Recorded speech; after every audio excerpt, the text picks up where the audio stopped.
WhiskyJason here, whiskey from the viewpoint of an American living in Germany, and today I'm at the Whisky Fair in Kiel in Germany together with...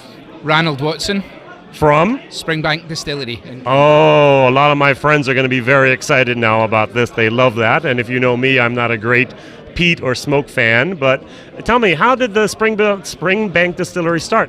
It started 190 years ago this year by a guy called John Mitchell, who's the great-great-grandfather of the company's current owner, Headley Wright. Right. So we've been owned by the same family since the very beginning. Wow. We still do 100% of the production process ourselves. Yep. We malt all of our own barley. Mm-hmm. We bottle all the whiskey at the distillery as well. So we kind of maintain the traditions that John Mitchell started 190 years ago. And that's very unusual because most of the people outsource the malting process, outsource the bottling process, and a lot of what you do is really hands-on almost. You can almost write handcrafted on this, I think. Yeah, absolutely. It's very important to us that we use people to make our whiskey, more so than technology. Yep. So all of our barley is malted on traditional floors. People turn the barley by hand. Yep. A big part of our business is how many people we can employ.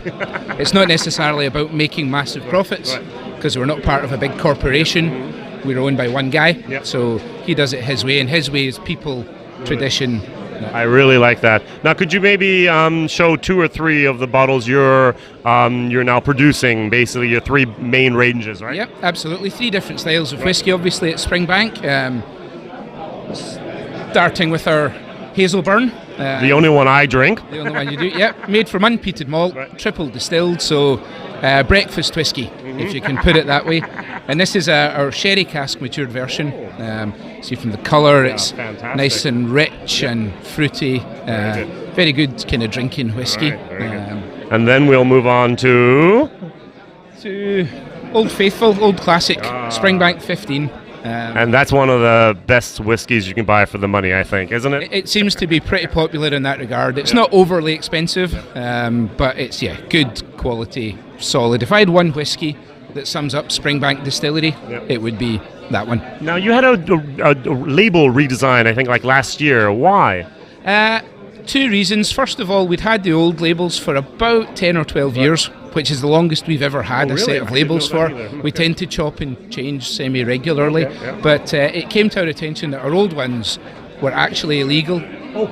So we'd been using them for 10 years and hadn't quite realised that they weren't quite... Some of the laws around the labelling of Scotch whisky are a bit crazy.